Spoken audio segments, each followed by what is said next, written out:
415장 접시 살 수 없네 죄인의 구주여 거기한 법의 피로 날 구속하시니 구주의 사랑으로 흘리신 보혈이 내 소망 나의 위로 내 영광 됩니다. 주 하나님 말씀 성령복음 21장 1절에서 14절 말씀 교독합니다. 1절 말씀 제가 먼저 받들어 봉독드립니다. 우리가 저희를 작별하고 행선하여 바로 곳으로 가서 이튿날 로도에 이르러 거기서부터 바다라로 가서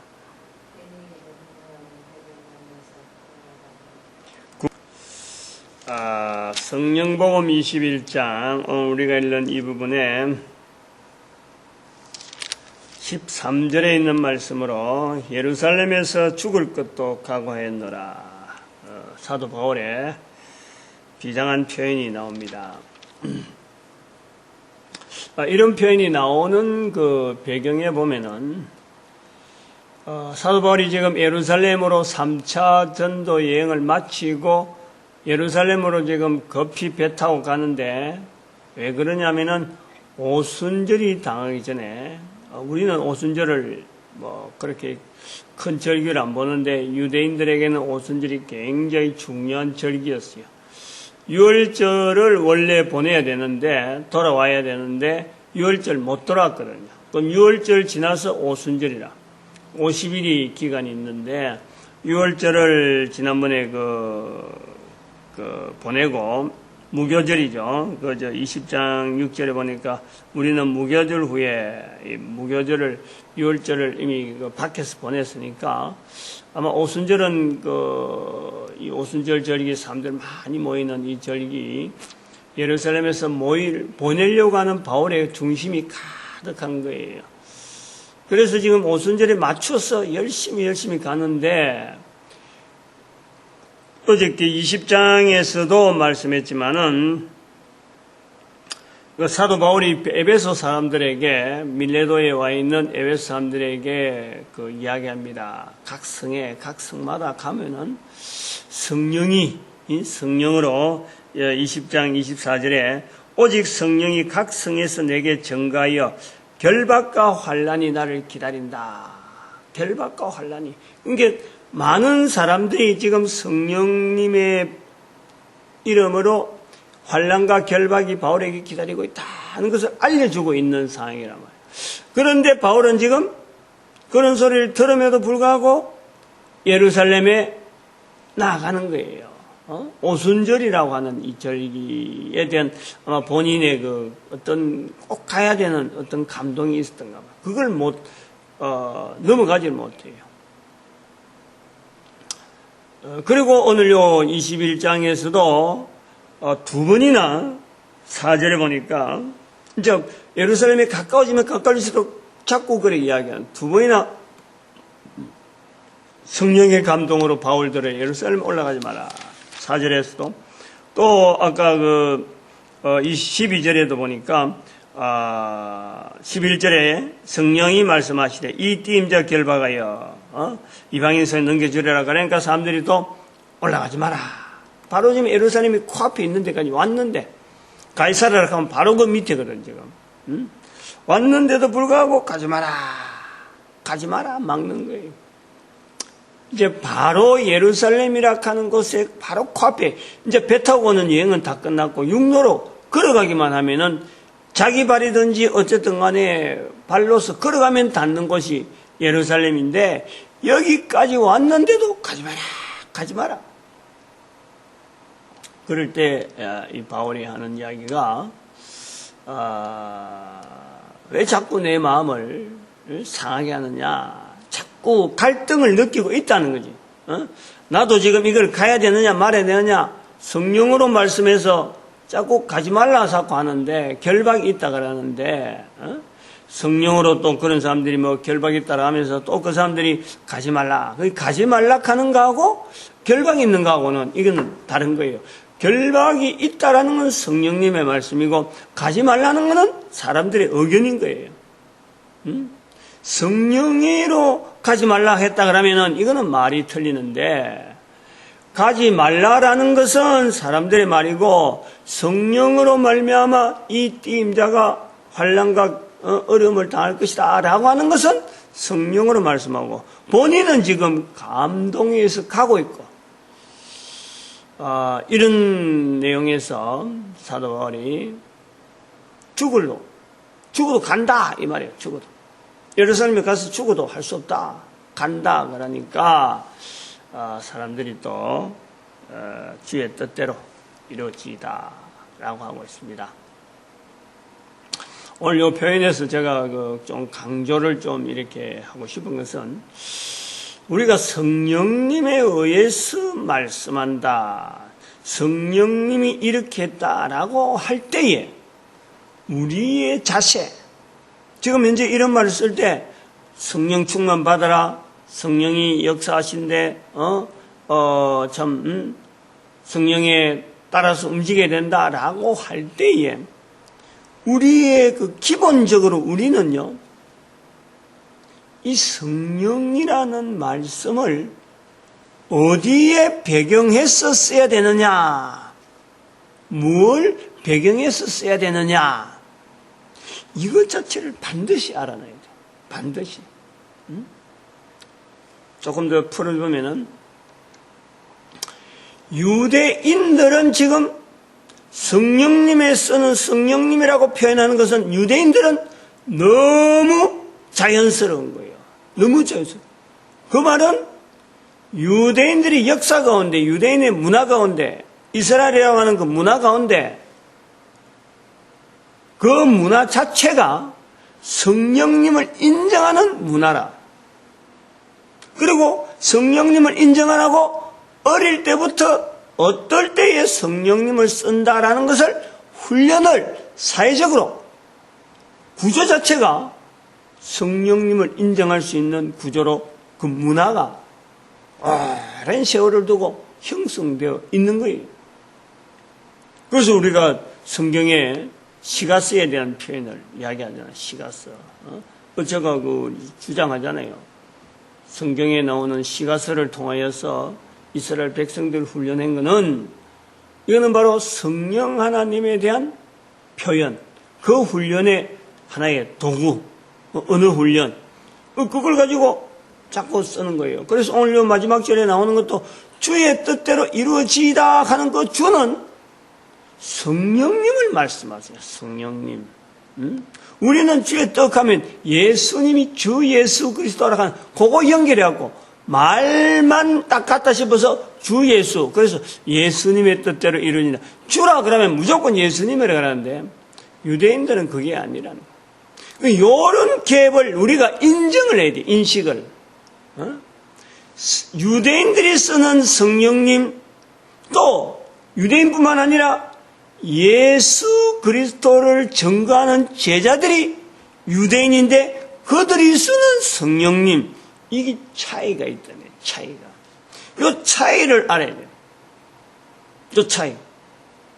오늘날 우리가 성령님을 쓰고자 할 때 성령님에 대해서 인식하는 이 개념이 우리는 너무너무 서투르고 그리고 잘못되어 있는 데서 우리가 받았다. 잘못되어 있는 성령의 표현에 우리는 그걸 받고 있다는 거예요. 그게 얼마나 잘못 쓸 수 있겠어요? 얼마나. 제가 아침에 열이 막 생기는데,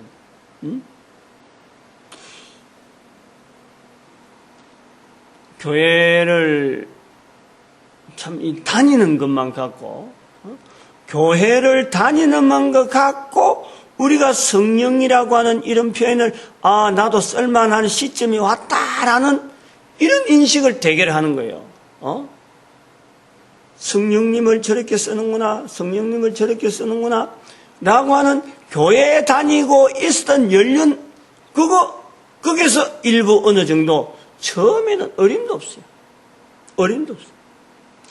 깊이 교회를 참 출입하면서 교회에서 하는 모든 일을 좀 통달할 정도로 익숙하다 해졌을 적에 비로소 성령님을 쓸만한가 하고 자기 자신에게 점검을 내가 그랬어요.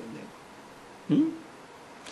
고등학교 2학년 때부터 제가 교회 나와가지고 관련되는 교회에서 가르치는 책이라는 책은 어릴 때부터 계속해서 보아와가지고 어떻게 하면은 교회에서 말하는 이 신앙을 내가 자른대로 잘 여러 가지 분파가 있는데 그래도 잘 믿는 선에 내가 나아갈까 혼자서 고민하면서 보낸 시절이 내 스스로 있었다는 거예요. 이왕에 믿을 거 잘 믿는다라고 하는 자리에 내가 있어야지. 그래 왔는데도 불구하고 성령님을 쓰기가 굉장히 어렵다. 성령님이라는 표현을 내 입에서 나타내기가 너무너무 힘들더라.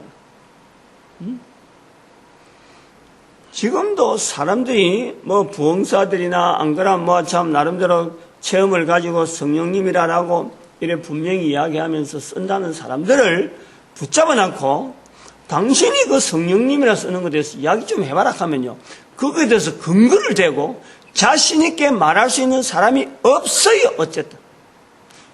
그건 뭐냐니까 그만큼 이 성령님에 대해서요. 퍼져 있단 말이에요. 이게 어느 정도 논리로서 이런 어떤 정규분포라 하는 이런 어떤 그리고 이 시그마 자체 1시그마 안에가 63.5%인가 64.5% 하는 이 프로테이지 정규분포 안에 들어갈 정도도 이게 안 된다는 거예요. 워낙 산도가 높아가지고 흩어져 있는 거예요. 이 사람 이런 이야기하면 성령님 가면 이런 이야기하고 저 사람 성령님 가면 이런 서로가 극대극으로 있어갖고 양쪽에 있으면서 네가 이단이 하는 것이 또 성령님에 대한 표현이에요. 다른 이단에 대한 이야기를 할 때 예수님에 대한 이야기를 갖고 성령님 이런 이단 3단 이야기하지 성령님을 갖고는 이야기를 못해요. 그만큼 이게요 흩어져 있다는 거예요. 정확한 어떤 어느 정도 인식이 공감된 그런 구조가 안 돼 있는 게 성령님이라. 그런데 지금 성경에는 특별히 성령복음에는 계속 성령님하고 특별히 바울이 지금 예루살렘에 가는 길에는 많은 자들이 성령님의 이름으로 성령의 감동으로 이런 표현을 썼는데 우리는 정작 이게 뭔지를 모르고 있다는 거예요. 어떤 내용인지를 모르고 있다는 거예요. 그리고 문맥상만 가지고 성령의 감동으로 하고는 그냥 설교나 이런 데서 그냥 인용을 하는 거예요. 이게 보통 위험한 게 아니에요. 보통 위험. 계속 가면 안 되는 거예요. 계속 가면. 분명히 브레이크를 걸고 성령님을 올바로 써야 돼. 올바로.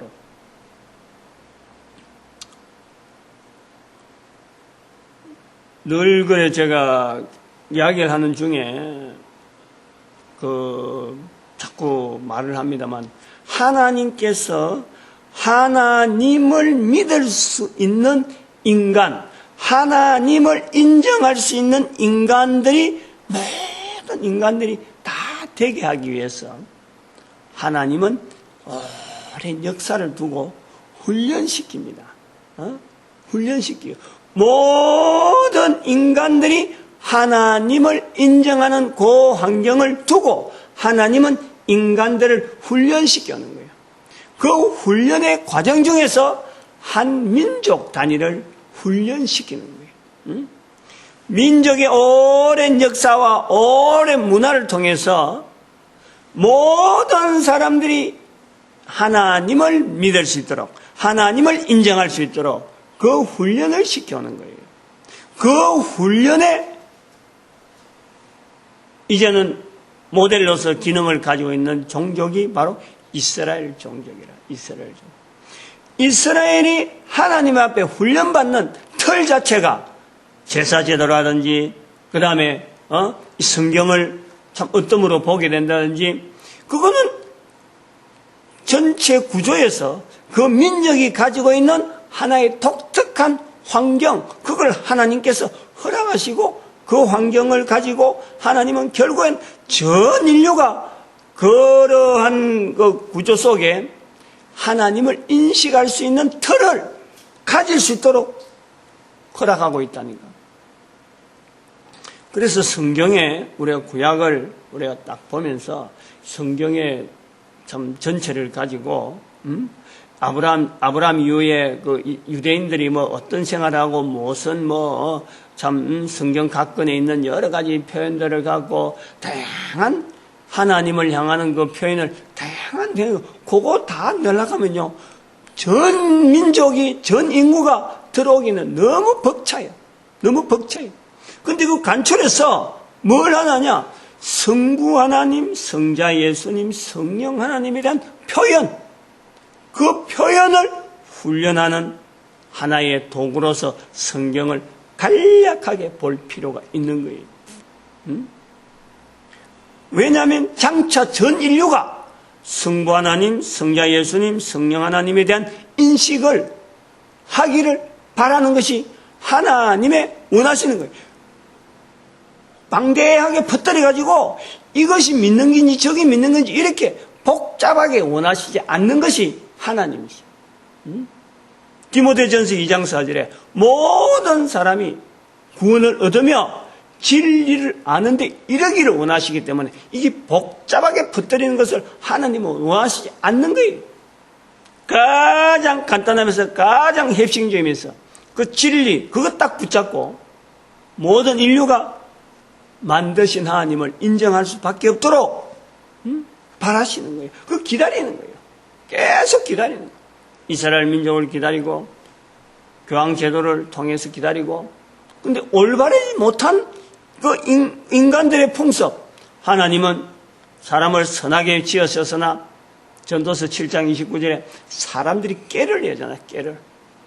이스라엘 민족이 깨를 내고 예수님을 죽이고 교황이 하나님 자리에 올라가 있고 지금 그런 구도란 말이에요. 그런 구도. 결국에는 예수 그리스도로 말미암아 이걸 모아주는 거예요. 딱 모아주는 거예요. 마태복음 10장 32절 이 중요한 구조잖아요. 입으로 예수를 시인하라. 입으로 내 이름을 시인하라. 이거 하나에 모아지는 거예요. 이거 하나면은 입으로 입 없는 인간이 없고 먹지 않아야 될 인간이 있기 때문에 입이랑 항상 열려야 되는데 그 먹는 입 생존하기 위해서 가장 기초적으로 손발이 없더라도 입은 있어야 되는데 그 입으로 예수를 시인하라. 그게 다스리 있단 말이에요. 그게 다스리. 성령 하나님에 대한 능력으로 인정하게 하고 그거 안 되면 안 되고 예수의 이름이 입에서 나오는 걸 자기가 들어야 돼. 자기 귀로 듣는 거예요. 입은 한마디 나오면 자기 귀는 두 가지를 듣고 증거가 되는 거예요. 중심을 모으는 거예요. 하나만 있으면 이게 들은지 안 들은지 하는데 하나가 더 있기 때문에 정인이 되는 거예요. 정인이. 내 입이 말했다. 자기 스스로 정인이 되는 거예요. 두세 사람 정인으로 참여하게 되는데 귀가 두 개라는 건 바로 입으로 말한 내용을 정인이 되는 거예요. 자기 자신이 정인이 되는 거예요. 귀로 듣고 자기가 이성적으로 내가 지금 내 입으로 말하는구나 인식하게 만드는데 그러한 인식이 나갈 때 예수 이름을 인정하는데 예수님께서는 벌써 하나님 앞에서 저를 시인하리라. 이 아주 중요한 구조라. 이 내용을 하나님은 모든 인간들이 구원 얻는 길에서 표대를 딱 대고 그것만 해라. 그것만. 다른 거 원하지 않는다. 구원을 이루는 표현, 딱 그거를 내놔. 거기에 대해서 예수님께서 보다 더 다지는 내용이 바로 마태복음 12장 32절에 말로 인자를 거역하면은 용서를 받지만은 말로 성령을 거역, 말이라는 건 말. 성령을 거역하면 이 세상과 오는 세상에도 사함이 없다. 성령님을 인정해라. 성령님.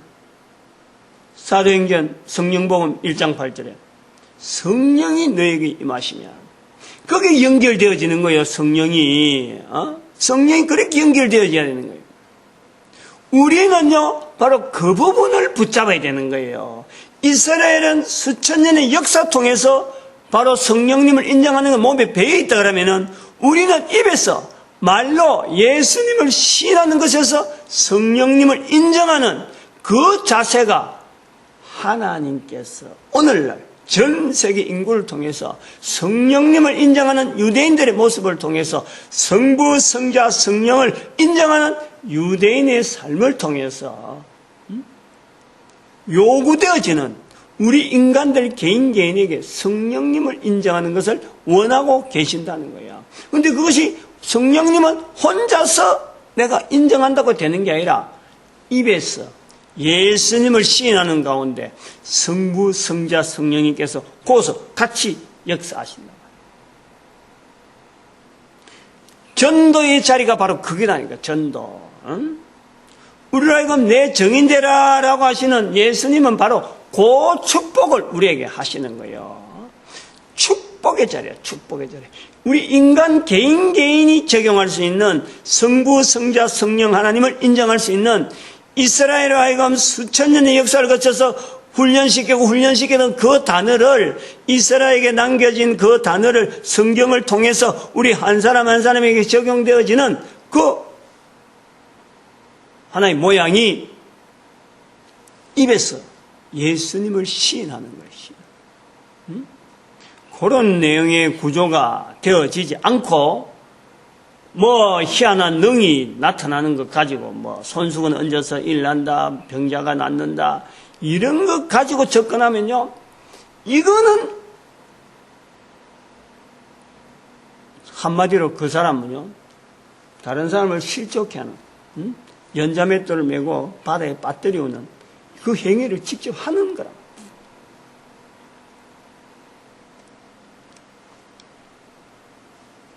이런 차이, 성령님에 대해서 접근하는 이런 차이를 분명히 알고, 이 본문에서 나오는 이 성령으로 말씀하는데도 불구하고, 바울이 죽기를 각오하고 내가 예루살렘을 간다. 그럴 때에, 우리가 도대체 성령님의 말씀은 어디까지 적용이 되어야 되느냐? 어디까지?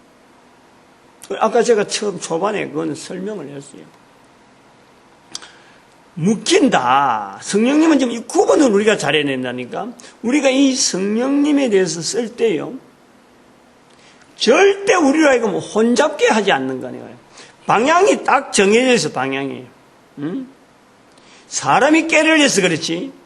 딱 정해진 거기에다가 딱 표대를 맞추면은 절대 어그러지 않아. 우리 인간이요, 살아가는 어떤 삶에 정확한 어떤 인생에 살아가는 자리라든지 모양이라든지 그 어떤 삶의 어떤 모범적인 모습이 되려면은 성령님의 철저한 인도를 우리가 의지하면요, 절대 그르침이 없어요. 그르침이 없어요. 간혹 실수할 수 있어요. 욕심이 나서 100%요. 태어나서부터 죽을 때까지 내가 100% 성령님은 완전히 들어갈 수는 없어요. 들어가는 과정을 연습하면서 부딪히는 거예요. 이래도 어긋나보고 저래도 어긋나면서, 그러면서 꾸준하게 내 걸음 자체가 성령님의 부초점에 닿아서 인식이 되어지고, 나이가 어느 정도 되면은 베드로에게 예수님 말씀했지만은, 젊어서는 네가 가고 싶은 대로 갔지만은 나이가 들어서는 네 마음대로 못 간다. 즉 성령님을 인정하는 나이가 되어지요. 그때는 다른 거, 그전에는 이것도 좋고 저것도 좋고 자기 생각, 자기 깨내가고 하다가 때가 되면은 완전히 성령님에 붙잡혀서만 가려고 하는 자세가 주어진다는 거예요. 그 때가 바울이 지금 말하는 이 때하고 같은 거예요. 요한복음 21장에 나오는 베드로에게 예수님이 이야기하더만, 나이가 들면은, 사람들이 니를 억지로 인도할 기다. 그런 것처럼 이 바울이 걸어가는 걸음에 성령님께서 강권적으로 역사하면요, 죽는 자리도 마다할 수, 죽는 자리도 받아들이는 거예요. 죽는 자리. 그 개념을 우리가 봐야 돼요. 사람들이 보면서 접근하는 성령님은 주어진 대로 환난 받는다 하는 것에서 아이고 그럼 환난 안 받고 바울이 계속 전해야 되는데 하는 이런 동정은 있죠.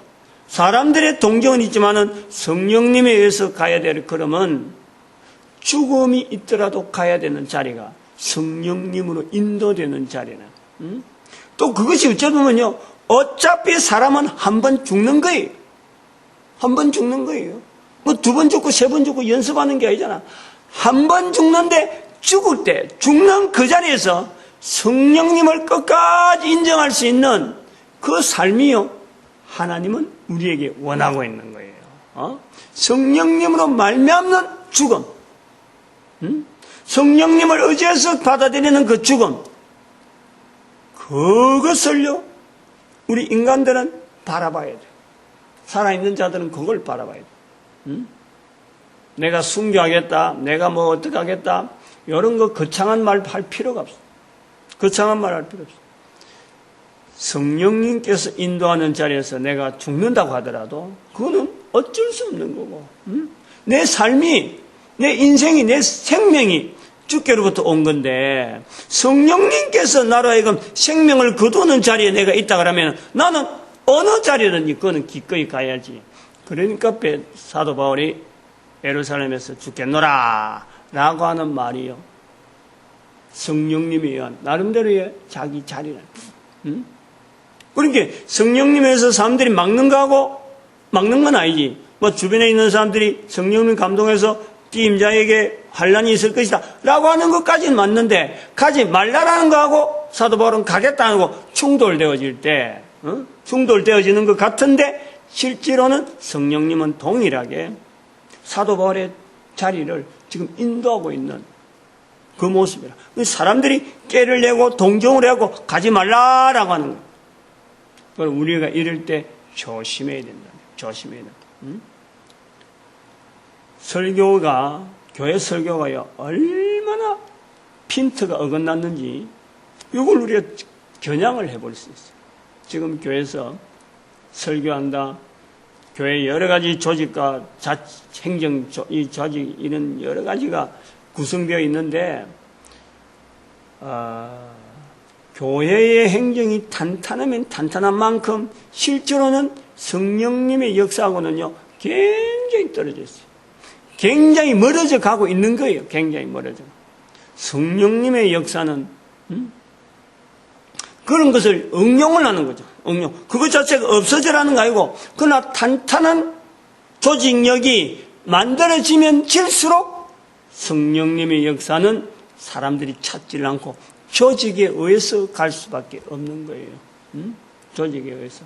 그래 되면 결국에는 조직은 나중에는 붕괴될 수밖에 없어요. 로마 사회가 교황 제도가 우리가 그런 내용을 봐야 돼요. 세월이 가면은 제도 자체가 탄탄해지는데 결국에는 성령님은 떠나게 되어 있는 거예요. 오늘날 그 표본이 가장 뚜렷한 교단이 통합측입니다. 제가 속해 있는 통합측입니다. 노예나 이런 데 회의석상 가보면요, 얼마나 질서가 있는지 몰라요. 아주 조직적으로 짜여져 있고 거의 막 틈이 안 날 정도로 막 사람들이 막 다져지고 그걸 조직을 수행하려고 엄청나게 하는 사회법을 동원시켜서 사회법하고 충돌이 안 나도록 그야말로 참 어떤 사회의 어떤 큰 기관으로서 총회가 어떻게 운영되는가 하고는 재정적인 것도 탄탄하고 여러 가지가 탄탄한데 나오지 않는 말 입에서 예수 이름을 전가하는 이런 말은요 그런데 모여가지고는 한마디도 안 나와요. 한마디도. 몰라 전도분과서는 뭐 나올란지 모르지만 그거 나온 것 같고 노예석상이나 총회석상에서 지대로 말 못해. 말 못해. 이제 앞으로 제가 발행하는 책이 나오면은 어떤 반응이 각 교단서 어떤 반응이 나올지는 모르겠습니다만은 처음부터 시작하는 자세로 살을 깎는, 그야말로 바울처럼 이 죽는다 하는 자세를 가지고 정말 우리 교회가 있어야 될 것만 딱 유지하고 나머지는 다 놔야 돼. 다. 전부 다 가지치기 해야 돼. 오직 교회로서의 자리 하나 그것만 딱 붙잡고 그거 하나만 매진할 수 있는 아마 그런 어떤 조직 자체가 다시 생성되지 않겠나 그래 봅니다. 교단 우리 교단뿐만 아니고 다른 교단도 마찬가지고 합동은 껍데기 중에 껍데기고 우리 기독교 개신교 안에서 형태는 제일 큰 듯 한데도 불구하고 각자 이름이 제일 흩어져갖고 조직적으로 참 크다 싶은데도 불구하고 껍데기지. 좀 실속은 있다 싶은 통합측은 진짜 가져야 될 알맹이는 안 가지고 있고 형태만 딱 분명하게 잣대를 갖고 있고 교단을 가지고 이야기할 내용이 아니 이건 전체가 다 지금 이 성령님에 대한 이 표현의 앞에서 우리가 흔들리고 있다는 거예요. 2000년 동안 이걸 제대로 못 잡았다는 거예요. 왜 예수님께서 마태복음 12장 32절에 그 말씀한 것에서 그것이 바로 성령복음 1장 8절에 있는 말씀하고 연결하지 못하는 그 구조, 약한 신학, 취약한 결정적으로 어떤 허점이 드러나는 그 구조가 지금 교회 안에 있기 때문에 아마 이걸 바로 세우려고 하나님께서 또 저희들에게 또 그런 기회를 주지 않는가 그래 보고 있어요. 그거하고 이제 오늘 정리를 좀 다른 걸 해야 되는데 바로 우리가 읽었던 오늘 8절 9절 이걸 좀 읽어야 되는데 그 가이사랴에 있는 빌립 7 집사 중에 한 사람이에요. 저는 이 빌립 때문에 오늘 본문에 있는 이 빌립 열심히 전하던 전도자에서 빌립이 아니고 오늘 본문에 있는 이 빌립 때문에 제 이름이 우리 전도 연구소 이름이 빌립 전도 연구소라. 7 집사로 해갖고 참 이리오피아 내시에게 이런 전하던 때의 전도자 빌립이 아니고 다른 사람은 아마 그걸 보고 빌립이라 했을지만 저는 오늘 본문에 있는 내용 딸이 있는데 딸 넷이 다 처녀로 예언한 자다. 이것이 중요하다 보는 거예요. 처녀로 예언하는 자다. 즉 빌립은 후손들에게 예수 그리스도로 인해서 이 전도자 되어진 이 훈련을 빌립은 시키더라. 자기 자녀에게. 이게 쉬운 일이 아니잖아요. 다른 사람들에게는 얼마든지 되는데 자기 자녀에게 이걸 해라라고 권하고 이게 조직적으로 가능해가지고 예언자가 되어진다는 것은 이거는 대단히 중요한 저는 요소라 보죠. 그래서 저는 이 빌립 전도연구소를 통해서 자꾸 대구 전도대학하고 연결할 때는 이 전도대학을 어떻게 하든지 하나로 유니트하게 만들어서 전체가 움직일 수 있는 걸 해야 되겠다. 근데 그럼 아무리 하려고 해도 안 되니까 제 혼자 이제 독단적으로 전국에 복음 전도학교를 세워서 해야 되겠다. 또 그것을 갖고 있다가 사이버 복음 전도학교를 만들고 사이버 상이라도 하자.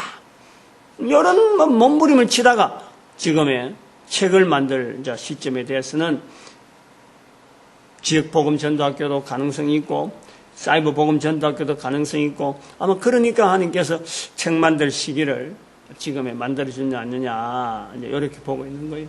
이제 책이 나오는데 오늘 이제 견적이 올 건데 지금 내가 마음의 한심으로는 한켠에는 겁이 나는 거예요. 이 도대체 견적이 얼마나 올까? 이 견적 나오고 만약에 내가 못할 금액 때문에 이거 어쩔까 하는 그런 걱정은 있어요.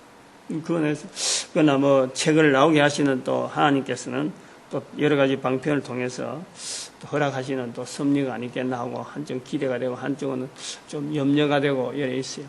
아무튼 오늘 우리 본문에서 나오는 이 성령님에 대한 이 표현에 주변에 여러 사람들이 성령님을 쓰는데 기본적으로 우리는 지금 성령님을 말할 수 있는 기본적인 틀은 마태복음 10장 32절부터 출발해야 되고 그 다음에 12장 32절 넘어가야 되고 성령복음 1장 8절로 넘어가야 된다. 바로 그러한 표현을 끝까지 자리를 지키는 자리가 바로 이 빌립, 딸 넷을 다 예언자로 두고 있는 이 집사 빌립, 평신도라는, 집사라는.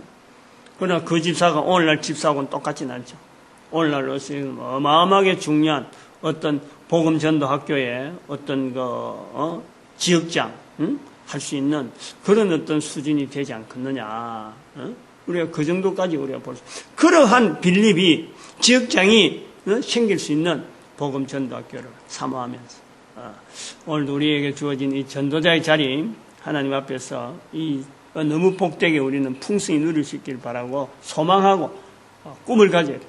그리고 교회는 바로 전도하는 것에서 하나 되어야 되고, 우리 민족이 이 전도하는 국가로서 전 세계 민족에게 이 복음 전하는 참 복된 민족 되어지기를 우리가 축복하는 시간을 주여 삼창합니다.